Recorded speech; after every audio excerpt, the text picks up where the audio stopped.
నేను ఈ సందర్భంగా తెలియజేస్తున్నా. ఇదే కాదు, తెలంగాణకు వెన్నెముక రైతులు. ఆ రైతులకు ఆనాటి ప్రభుత్వం, నేను హరగోపాల్ గారిని అనుమతి అడుగుతున్నా, అక్కడ విద్యార్థులు కేవలం ప్రభుత్వ కార్యక్రమాలే మాట్లాడినా. ఇక్కడ ఉన్నదంతా మా పార్టీ కార్యకర్తలు, నాయకులు, రైతులు ఉన్నారు. కాబట్టి కొన్ని రాజకీయపరమైన అంశాలు ఈ వేదిక మీద నేను ప్రస్తావించాల్సిన పరిస్థితి ఉన్నది. తమరి అన్నదా భావించొద్దు. ఎందుకంటే మా కార్యకర్తలు నిరుత్సాహంతో మళ్ళీ ఊరికి పోతారు నేను మాట్లాడకపోతే. సార్ వచ్చిండు, పెద్దసారి చెప్పినట్టే మాకు చదువు చెప్తే ఏం లాభం, రాజకీయం మాట్లాడకపోతే ఎట్లా అని చెప్పి మా వాళ్ళు అనుకునే ప్రమాదం ఉంది. అందుకే కొన్ని రాజకీయపరమైన అంశాలు కూడా ఈ వేదిక మీద నుంచి ప్రస్తావించాల్సిన బాధ్యత నా మీద ఉన్నది.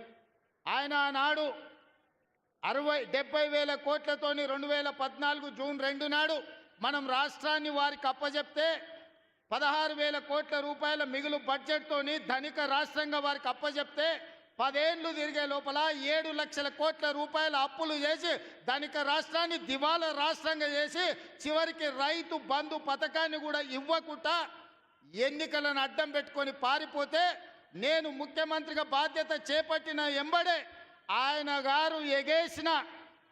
గారు ఎగ్గొట్టిన రైతు భరోసా పథకంలో 7,625 కోట్ల రూపాయలు 3 నెలల్లోనే 72 లక్షల రైతుల ఖాతాలో వేసి ఎగ్గొట్టి పారిపోయిన ఆయన కాదు, ఇప్పుడు బాధ్యత తీసుకున్న మీ సోదరుడు మీ రైతు భరోసా పథకాన్ని అమలు చేస్తా అని ముఖ్యమంత్రిగా అధికారం చేపట్టిన 3 నెలల్లోనే రైతు భరోసా పథకం రైతు ఖాతాలో వేసిన.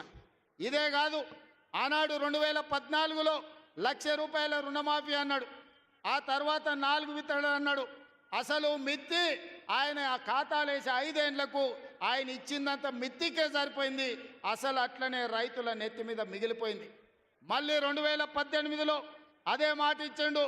అప్పుడేదో చెప్పినా సోయి లేక ఇప్పుడు మళ్ళా 1,00,000 రూపాయల హామీ ఇస్తున్నా, మళ్ళీ మీకు చేస్తాను. అధికారంలోకి వచ్చిన ఎంబడే మళ్ళా పాడిందే పాడరా పాసుపండ్ల దాసరి అన్నట్టు మళ్ళీ 4 విడతలు అన్నాడు, నట్టేట ముంచెండు.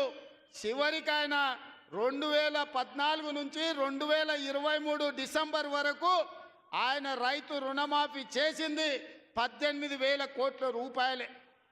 2018 నుంచి 23 వరకు 11,000 కోట్ల రూపాయలు రైతుల ఖాతాలో వేస్తే అందులో 8,500 కోట్ల రూపాయలు మిత్తికే సరిపోయినాయి.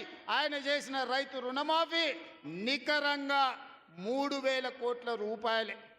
కానీ మీ సోదరుడిగా, మీ బిడ్డగా, పాలమూరు బిడ్డగా, నల్లమల్ల అడవులో నుంచి వచ్చిన నేను ఒక రైతు బిడ్డగా 2 లక్షల రూపాయల రైతు రుణమాఫీ చేస్తా అని సరిగ్గా 60 రోజుల్లో 25,50,000 మంది రైతులకు 21,000 కోట్ల రూపాయలు 2 లక్షలు రుణమాఫీ చేసి ఇచ్చిన మాట నిలబెట్టుకొని మాట తప్పని మడమ తిప్పని పార్టీగా ఈరోజు 25,50,000 మంది రైతులకు 21,000 కోట్ల రూపాయల రైతు రుణమాఫీ చేసినాం. ఇవాళ రైతు రుణమాఫీ చేయలేదంటున్నాడు. నేను సూటిగా సవాలు విసురుతున్న చంద్రశేఖరరావు గారికి వేదిక మీద నుంచి, ఫామ్ హౌస్లో ఉండి వచ్చిన వాళ్ళకి జోలి చెప్పుడు కాదు, అసెంబ్లీకి రా, లెక్కలు చెప్తా. ఏ ఊర్లో, ఏ తండాలో, ఏ గూడెంలో ఏ రైతుకి ఎంత రుణమాఫీ చేసినో 25,50,000 మంది రైతుల వివరాలు శాసనసభలో పెడతా. 21,000 కోట్ల రూపాయలు ఎవరి ఖాతాలో వేసినో